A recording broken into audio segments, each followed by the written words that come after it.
रुख करते हैं दूसरी बड़ी खबर की ओर, जहां पर लोकसभा चुनाव 2024 में देश की भारतीय जनता पार्टी ने 400 पार का लक्ष्य रखा है। वहीं पीएम नरेंद्र मोदी ने रविवार को बीजेपी का घोषणा पत्र जारी किया, जिसे मोदी की गारंटी का नाम दिया गया। इस पर उत्तर प्रदेश के मुख्यमंत्री योगी आदित्यनाथ ने पार्टी के संकल्प पत्र की प्रशंसा की है। सीएम योगी आदित्यनाथ ने लोकसभा चुनाव 2024 के लिए नया नारा देते हुए कहा कि 80 बनेगा आधार, एनडीए 400 पार, फिर एक बार मोदी सरकार। सीएम योगी ने संकल्प पत्र की तारीफ करते हुए कहा कि संकल्प पत्र की पहली 4 लाइनों में युवा, महिला, गरीब और किसान को समर्पित है। बीजेपी का संकल्प पत्र देश का एम्बिशन है। देश का एम्बिशन ही मोदी का मिशन है और मोदी का विजन ही हम सबका मिशन है।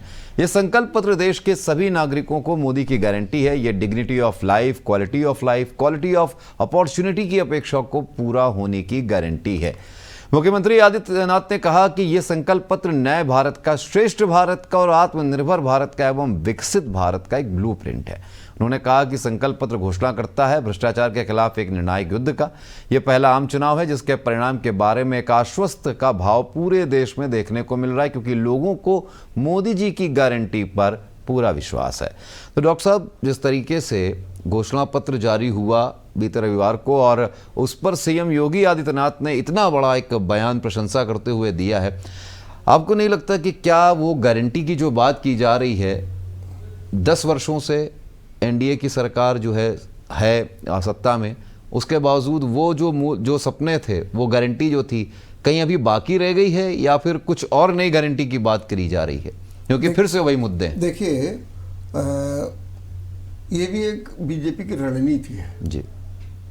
अब उनका संकल्प पत्र कल आ गया, पूरे देश ने जान लिया, लेकिन नहीं, एक एक आदमी के दिमाग में पहुंचना चाहिए।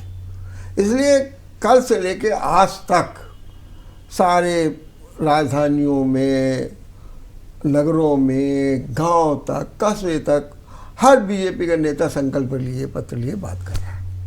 हमारे उत्तर प्रदेश में मुख्यमंत्री योगी आदित्यनाथ ने प्रेस कॉन्फ्रेंस सवेरे जी और बताया कि 80 का आधार, मैंने यूपी का आधार अगर 80 है, 400 पार होगा और फिर एक बार मोदी। और उन्होंने ये बात कही कि जनता को विश्वास है उनकी गारंटी पर, और कह रहे हैं कि ये पहला चुनाव है जिसमें जनता ये आश्वस्त है कि परिणाम क्या आने जा रहा है। मतलब पहले से ही कन्फर्म है। हालांकि ये बातें जब कांग्रेस का जमाना था, इंदिरा गांधी और नेहरू का, तब भी ये बातें होती थी, लेकिन एक लंबे समय के बाद ये बात हो रही है। दूसरा उनका देखिए, दूसरा संकल्प पत्र में जो सबसे बड़ी बात आ गई है इस बार, यूसीसी की, समान नागरिक संहिता की। दूसरा उन्होंने कहा कि 3 करोड़ लोगों तक वो पाइप से भेजेंगे ईंधन, और उसके अलावा जो बातें और इनकी चल रही थी उनमें बढ़ोतरी भाई, एक नई बात और कही थी कि जो बुजुर्ग हैं उनको आयुष्मान भारत में जोड़ेंगे। 70 साल से ऊपर जो जो 70 साल से ऊपर है उनको आयुष्मान भारत में जोड़ लेंगे। अब इससे क्या होता है कि लोगों का, आपकी जानकारी के अनुसार, आप देखिए 80 करोड़ लोगों को तो आप राशन दे ही रहे हैं, आप मकान दे रहे हैं, आप ये सब लाभार्थी हैं। आप पानी दे रहे हैं, आप उनको जो है बिजली दे रहे हैं, आप उनको आयुष्मान भारत में जोड़ रहे हैं। अगर हम आंकड़े देखें तो आयुष्मान भारत में ही 70% लाभार्थी हैं जी। तो ये सब उनका एक वोट बैंक है पूरी तरीके से। इसीलिए तो कहा जाता है कभी कभी यही, इसीलिए लोग आलोचना भी करने लगते हैं कि आप 80 करोड़ लोगों को ये दे करके क्या आप दे रहे हैं। जैसे मायावती कहती है कि आप तो गुलामी उनको परोस रहे हैं, आप उनको आत्मनिर्भर बनाओ, उनके लिए कुछ काम करो। और उन्होंने वादा क्या कर दिया कि अगले 5 साल तक, तो आदमी सोचता है कि 5 साल तक तो अपने खाने पीने की व्यवस्था हो ही गई है, क्या लेना देना। तो इस तरीके से, अच्छा, युवाओं पर उसमें एक सबसे बड़े रोजगार की गारंटी देंगे, रोजगार की।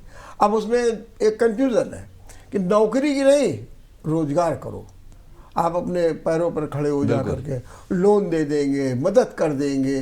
तो ये जो रोजगार की गारंटी है, क्यों बार बार ये होता बेरोजगारी है, बेरोजगारी बेरोजगारी है और महंगाई है, महंगाई, इसके लिए जो है एक संकल्प पत्र में जगह दे दी गई है।